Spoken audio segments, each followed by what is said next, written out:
نحمده ونصلي على رسوله الكريم اما بعد فاعوذ بالله من الشيطان الرجيم بسم الله الرحمن الرحيم رب اشرح لي صدري ويسر لي امري واحلل عقدة من لساني يفقهوا قولي۔ نماز تہجد یہ بھی بڑا قیمتی وقت ہوتا ہے۔ تہجد کا معنی قرطبی رحمہ اللہ نے اللہ تعالیٰ کے اس قول کی تفسیر میں کہا وَمِنَ اللَّيْلِ فَتَهَجَّدْ بِهِ نَافِلَةً لَكَ عَسَىٰ أَن يَبْعَثَكَ رَبُّكَ مَقَامًا مَحْمُودًا، اور رات کے کچھ حصے میں پھر اس کے ساتھ بیدار رہو، اس حال میں کہ تمہارے لیے یہ زائد ہے، نافل ہے، ایکسٹرا نماز ہے آپ کے لیے، قریب ہے کہ تمہارا رب تمہیں مقام محمود پر کھڑا کرے۔ تو بلند مقام پانے کے لیے پھر زیادہ سجدوں کی ضرورت ہے۔ التہجد الحجود سے مشتق ہے، حجود مصدر ہے اس کا۔ یہ ان کلمات میں سے ہے جن کے متضاد معنی ہوتے ہیں، جیسے اشترا کا معنی خریدا اور بیچا دونوں ہوتے ہیں نا، تو حجود کا معنی بھی حجدا یعنی وہ سویا رہا، اور حجدا یعنی وہ جاگتا رہا، دونوں معنی آتے ہیں۔ حجدا کا معنی سویا اور جاگا دونوں ہے، یہ متضاد معنی دیتا ہے، اور یہ خصوصیت عربی میں ہی ہے۔ تو تہجد سے کیا مراد ہے؟ جہاں تک تہجد کی بات ہے تو یہ خاص طور پر رات کی نماز کو کہا جاتا ہے۔ بعض لوگوں نے اس کی قید یہ بیان کی ہے کہ رات کو سو جانے کے بعد دوبارہ اٹھ کر نماز ادا کرنا تہجد کہلاتا ہے۔ یعنی حجدہ کا معنی سویا اور حجدہ معنی جاگا، یعنی سو کے جاگ کر جو نماز پڑھی جاتی ہے وہ تہجد کہلاتی ہے۔ ٹھیک۔ قیام اللیل، اب ایک ہے قیام اللیل اور ایک ہے تہجد اور ایک ہے تراویح۔ قیام اللیل کا معنی کیا ہے؟ رات کے کچھ حصے کو نماز اور قرآن کی تلاوت اور اللہ کے ذکر میں گزارنا چاہیے، چاہے وہ ایک گھڑی ہی کیوں نہ ہو، 5 منٹ کیوں نہ ہو، 2 نفل کیوں نہ ہو، اور اس طرح کی کچھ اور عبادات میں وقت گزارنا قیام اللیل کہلاتا ہے۔ اس میں یہ شرط نہیں کہ وہ رات کا اکثر حصہ اسی طرح گزارے۔ یاد رکھیے یہ بڑی خوشخبری ہے، جو لوگ تھوڑی دیر بھی اسپیئر کر سکتے ہیں، اور آج کل ماشاءاللہ یہاں کی راتیں ہی راتیں ہیں، تو اس میں یعنی کہ اتنی دیر سے جب فجر ہو رہی ہو تو اس سے پہلے کسی بھی وقت آدھا گھنٹہ پہلے بھی اگر انسان اٹھ جاتا ہے تو اس چیز کو کر سکتا ہے۔ مراق الفلاح میں آیا قیام اللیل کا معنی رات کا بڑا حصہ اللہ کی اطاعت میں مشغول ہو کے گزارنا، یعنی یہ بھی رائے ہے، اور کہا جاتا ہے کہ ایک گھڑی وہ قرآن پڑھے یا تسبیح سنے یا تسبیح کرے یا نبی صلی اللہ علیہ وسلم پر درود بھیجے۔ کچھ لوگ ایسے ہوتے ہیں کہ ان کو صبح جلدی کام پہ جانا ہوتا ہے، ان کے پاس وقت نہیں ہوتا، تو کام پہ جاتے ہوئے بھی راستے میں خوب اللہ کا ذکر کرتے جائیں، تلاوت کرتے جائیں یا سنتے جائیں، ٹھیک ہے، تو وہ اس سعادت کو پا لیں گے جو رات کے وقت اللہ کی عبادت کی ہے۔ قیام اللیل کے معنی میں عمومیت ہے، یعنی کھڑا ہونا ہی مراد نہیں ہے بلکہ رات کو جاگ کے عبادت کرنا ہے۔ قیام اللیل تہجد کے معنی کی نسبت زیادہ عام اور شامل ہے، یعنی اس میں سب کچھ شامل ہے، قیام اللیل میں سب کچھ شامل ہے۔ اس میں وہ نماز بھی شامل ہے جو نیند سے پہلے کی اور جو سو کر اٹھنے کے بعد ادا کی جائے، یعنی قیام اللیل میں ضروری نہیں کہ آپ سو کے اٹھیں تو ہی آپ قیام اللیل کر سکتے ہیں۔ رمضان میں جو آپ سوئے بغیر تراویح پڑھتے ہیں وہ بھی قیام اللیل ہی ہوتا ہے، لیکن ہم عام طور پر قیام اللیل کس کو سمجھتے ہیں؟ وہ آخری حصے میں جو نماز رات مسجد میں رک کے پڑھتے ہیں وہ قیام اللیل ہوتا ہے۔ جبکہ تہجد کی نماز کے ساتھ خاص ہے، اس کے بارے میں 2 قول ہیں۔ پہلا قول، رات کی مطلق نماز کو تہجد کہا جاتا ہے، اکثر فقہا کا یہ خیال ہے، یعنی رات کے کسی حصے میں بھی پڑھ لیں، عشاء کے بعد چند نفل اور پڑھ لیں، درمیان میں پڑھ لیں، جو لوگ رات بھر جاگتے رہتے ہیں وہ سونے سے پہلے پڑھ لیں یا سو کے اٹھ کے پڑھ لیں، سب تہجد ہی کہلائے گا۔ دوسرا قول یہ کہ کچھ دیر سونے کے بعد اٹھنا جو ہے وہ تہجد کہلاتا ہے، یعنی معنی میں اختلاف ہے، لیکن اصل بات تو ایک ہی ہے نا، اور وہ کیا ہے؟ رات کی نماز۔ ٹھیک ہے، قیام اللیل کیا ہے؟ رات کی نماز، تسبیح، قرآن کا پڑھنا۔ تہجد، قیام اللیل، تراویح میں فرق، یہ تو اتنا ایشو رہتا ہے کچھ نہ پوچھے۔ ابن باز رحمہ اللہ سے پوچھا گیا کہ نماز تراویح، قیام اللیل اور تہجد میں کیا فرق ہے، آپ ہمیں فتویٰ دیں، اللہ آپ کو اجر دے۔ تو انہوں نے جواب دیا کہ رات کی نماز کو تہجد بھی کہا جاتا ہے اور قیام اللیل بھی کہا جاتا ہے۔ کیا کہا؟ رات کی نماز کو تہجد بھی کہا جاتا ہے اور قیام اللیل بھی کہا جاتا ہے۔ جہاں تک تراویح کا تعلق ہے تو علماء کے نزدیک یہ رمضان کی راتوں کے اول حصے میں کیے جانے والے قیام اللیل پر بولا جاتا ہے. عشاء کے بعد جو پڑھتے ہیں اس کو تراویح کہتے ہیں. اس کے ساتھ ساتھ اس بات کا بھی خیال رکھا جاتا ہے کہ یہ نماز ہلکی پڑھائی جائے اور لمبی نہ کی جائے، یعنی یہ تراویح کی خاص خصوصیت ہے. اور اس کو تہجد کا نام دینا بھی جائز ہے. اس کو قیام اللیل کا نام بھی دیا جا سکتا ہے، اس میں کوئی حرج کی بات نہیں. یعنی بیسیکلی جس وقت جو بھی پڑھے رات کو جو عبادت کریں گے وہ قیام اللیل بھی کہلاتی ہے، وہ تہجد بھی کہلاتی ہے، اور تراویح بھی، خصوصاً اول رات میں تراویح ہوتی ہے. تراویح رمضان کے لیے اسپیسیفک ہے. اچھا، یہ تراویح بھی لفظ جو ہے نا بعد کی پیداوار ہے. نبی صلی اللہ علیہ وسلم کے زمانے میں کوئی تراویح نہیں تھی، قیام اللیل ہی تھا. یہ ہے قیام اللیل، قم اللیل. نبی صلی اللہ علیہ وسلم کو خطاب ہے، اے کپڑے میں لپٹنے والے، رات کو قیام کرو مگر تھوڑا. آدھی رات قیام کرو یا اس سے تھوڑا سا کم کر لو یا اس سے زیادہ کر لو. اور قرآن کو خوب ٹھہر ٹھہر کر پڑھو، ٹھہر ٹھہر کر پڑھنا، جلدی نہیں. وَمِنَ اللَّيْلِ فَاسْجُدْ لَهُ وَسَبِّحْهُ لَيْلًا طَوِيلًا سورۃ الدہر میں آتا ہے. اور رات کے کچھ حصے میں پھر اس کے لیے سجدہ کرو اور لمبی رات تک اس کی تسبیح کیا کرو. سورۃ بنی اسرائیل میں ہے وَمِنَ اللَّيْلِ فَتَهَجَّدْ بِهِ نَافِلَةً لَكَ عَسَىٰ أَن يَبْعَثَكَ رَبُّكَ مَقَامًا مَحْمُودًا. اور رات کو آپ تہجد کی نماز ادا کیجیے، یہ آپ کے لیے زائد نماز ہے، یعنی باقیوں کے لیے 5 ہے اور آپ کے لیے یہ چھٹی. این ممکن ہے کہ آپ کا رب آپ کو مقام محمود پر فائز کر دے. آغاز میں تہجد فرض تھی. زرارہ سے روایت ہے کہ سعد بن ہشام بن عامر کہتے ہیں کہ میں نے عائشہ رضی اللہ عنہا سے کہا مجھے رسول اللہ صلی اللہ علیہ وسلم کی رات کے قیام کے بارے میں خبر دیں. تو انہوں نے کہا کیا تم یا ایھا المزمل نہیں پڑھتے؟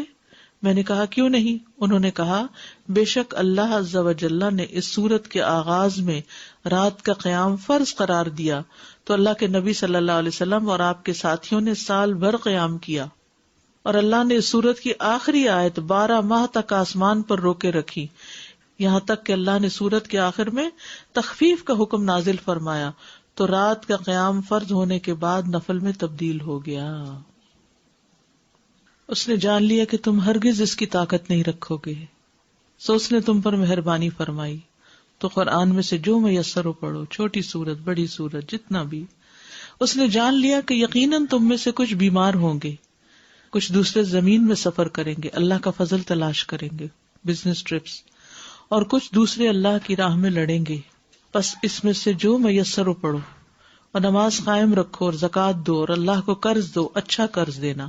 اور جو نیکی بھی تم اپنی جانوں کے لیے آگے بھیجو گے اسے اللہ کے ہاں پاؤ گے کہ وہ بہتر اور ثواب میں کہیں بڑی ہے. نبی صلی اللہ علیہ وسلم کا اس تخفیف کو جاری رکھنا. حضرت عائشہ سے روایت ہے، کہتی ہیں کہ رسول اللہ صلی اللہ علیہ وسلم آدھی رات کو گھر سے نکلے اور مسجد میں نماز پڑھی. کچھ لوگوں نے بھی آپ کی نماز کے ساتھ نماز ادا کی. صبح کو لوگوں نے اس بارے میں بات چیت کی، چنانچہ دوسری رات لوگ پہلے سے زیادہ جمع ہو گئے. رسول اللہ صلی اللہ علیہ وسلم دوسری رات بھی باہر تشریف لائے اور لوگوں نے آپ کی نماز کے ساتھ نماز پڑھی. لوگ صبح اس کا تذکرہ کرتے رہے. تیسری رات مسجد میں آنے والے اور زیادہ ہو گئے. آپ باہر تشریف لائے اور لوگوں نے آپ کی نماز کے ساتھ نماز پڑھی.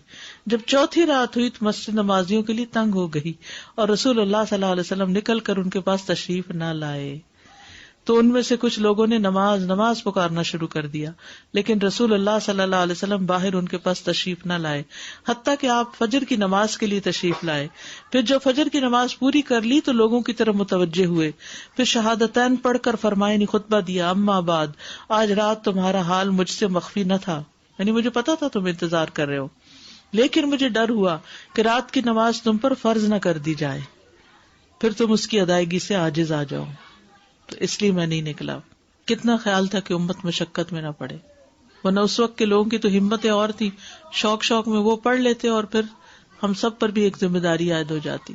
کئی لوگ کہتے ہیں نا کیا تراویح پڑھیں، ضروری ہے تراویح پڑھنا، اور یہ جماعت سے کیوں پڑھتے ہیں آپ لوگ؟ نبی صلی اللہ علیہ وسلم تو اپنے نفل اکیلے پڑھتے تھے. پھر یہ 3 دن جو پڑھایا یہ اس وجہ سے پڑھایا تاکہ جماعت سے پڑھنے کا بھی ایک جواز ہو. ایک خاتون بہت پریشان میرے پاس آئی اور ماشاءاللہ بہت پڑھی لکھی سمجھدار خاتون، کہتی میں ساری زندگی تراویح کا اہتمام کرتی رہی ہوں، ریسنٹلی کسی نے مجھے شک میں ڈال دیا کہ جی تراویح کا تو لفظ ہی نہیں ہے قرآن و سنت میں، اور جماعت سے پڑھنے کا کہاں حکم ہے، اور اس قسم کی بہت سی باتیں. اتفاق کی بات کہ انہی دنوں میں نے ایک آرٹیکل پڑھا تھا اور ریفرنس تازے تازے مجھے یاد تھے سب، تو میں نے ان کو دکھایا تو وہ سکون میں آ گئی. کہتی ہے 3 دن سے میں مسجد ہی نہیں گئی، 3 دن سے، رمضان کا مہینہ تھا یہ 3 دن سے میں نے نماز ہی نہیں پڑھی، کیونکہ کسی نے مجھے شک میں ڈال دی یہ ہے ہی نہیں. آپ نے اس لیے نہیں مسلسل جماعت سے پڑھوائی کہ کئی لوگوں پہ فرض ہی نہ ہو جائے، یہ رمضان ہی کا موقع تھا. اور پھر حضرت عمر رضی اللہ عنہ نے سب کو اس پر اکٹھا کیا، ورنہ کیا ہوتا تھا کوئی کہیں پڑھا رہا ہے، کوئی کہیں پڑھ رہا ہے، کوئی کہیں، تو وہ ایک اجتماعیت کی جو روح ہوتی ہے وہ پھر اس طرح پیدا ہوئی. تو اس لیے سب کہتے ہیں بدعت تھی، بدعت نہیں تھی کیونکہ اس کی دلیل موجود تھی. بدعت وہ ہوتی ہے کہ جس کی کوئی دلیل ہی نہیں. یہاں یہ 3 دن پڑھی ہے، یہ کم دلیل ہے. اور پھر آپ نے خود واضح بھی کیا کہ میں اس سے زیادہ اس لیے نہیں کروا رہا کہ فرض نہ ہو جائے تم پر. نبی صلی اللہ علیہ وسلم کا تہجد کا خوب اہتمام کرنا. نبی صلی اللہ علیہ وسلم نماز تہجد میں اتنا قیام فرماتے کہ آپ کے قدم یا پنڈلیوں پہ ورم آ جاتا تھا. بس جب آپ سے اس کے متعلق کچھ عرض کیا جاتا تو آپ فرماتے کیا میں اللہ کا شکر گزار بندہ نہ بنوں. یہ ہے شکرانے کے نفل کہ آپ تہجد جو پڑھتے تھے اسی کو ہی شکرانہ قرار دیتے اور لمبا قیام کرتے. ہم جو شکرانے کے نام پہ نفل پڑھتے بھی ہیں تو وہ کیسے پڑھتے ہیں، کتنی جلدی جلدی پڑھتے ہیں. عبداللہ بن عمیر نے حضرت عائشہ سے کہا رسول اللہ صلی اللہ علیہ وسلم کا کوئی تعجب انگیز عمل جو آپ نے دیکھا وہ بیان کرے. وہ رونے لگی اور کہا آپ راتوں میں سے ایک رات کو کھڑے ہوئے اور فرمایا اے عائشہ مجھے چھوڑ دو کہ میں اپنے رب کی عبادت کر لوں. کہتی ہیں میں نے کہا اللہ کی قسم میں آپ کی قربت کو پسند کرتی ہوں، یعنی میں چاہتی ہوں آپ میرے پاس رہیں، لیکن وہ چیز بھی پسند ہے جو آپ کو خوش کر دے. کہتی ہیں آپ اٹھے، وضو کیا اور نماز کے لیے کھڑے ہو گئے. آپ مسلسل روتے رہے یہاں تک کہ آپ کی گود بھیگ گئی، پھر روئے اور روتے رہے حتیٰ کہ زمین تر ہو گئی. اتنے میں بلال رضی اللہ عنہ نماز فجر کی اطلاع دینے کے لیے آئے. جب انہوں نے آپ کو روتا ہوا پایا تو کہا اللہ کے رسول آپ اتنا کیوں رو رہے ہیں، حالانکہ اللہ نے آپ کے اگلے پچھلے گناہ معاف کر دیے ہیں. آپ نے فرمایا کیا میں اللہ کا شکر گزار بندہ نہ بنوں. آج رات مجھ پر چند آیات نازل ہوئی، اس آدمی کے لیے ہلاکت ہے جس نے ان کو پڑھا لیکن ان پہ غور و فکر نہیں کیا، اور وہ ہے سورۃ آل عمران کی آخری آیات ان فی خلق السماوات والارض واختلاف اللیل والنہار. نبی صلی اللہ علیہ وسلم کو تہجد نہ چھوڑنا. اللہ کے نبی جب کوئی نماز پڑھتے تو آپ پسند کرتے کہ اس پر قائم رہیں، اور جب آپ صلی اللہ علیہ وسلم پر نیند یا بیماری غالب آ جاتی اور رات کا قیام نہ کر سکتے تو آپ دن میں 12 رکعتیں پڑھ لیتے. نبی صلی اللہ علیہ وسلم کا گھر والوں کو تہجد کے لیے اٹھانا.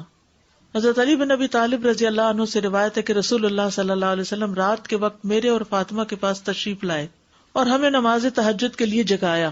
پھر آپ اپنے گھر کی طرف لوٹ گئے اور رات کافی دیر تک نماز پڑھتے رہے.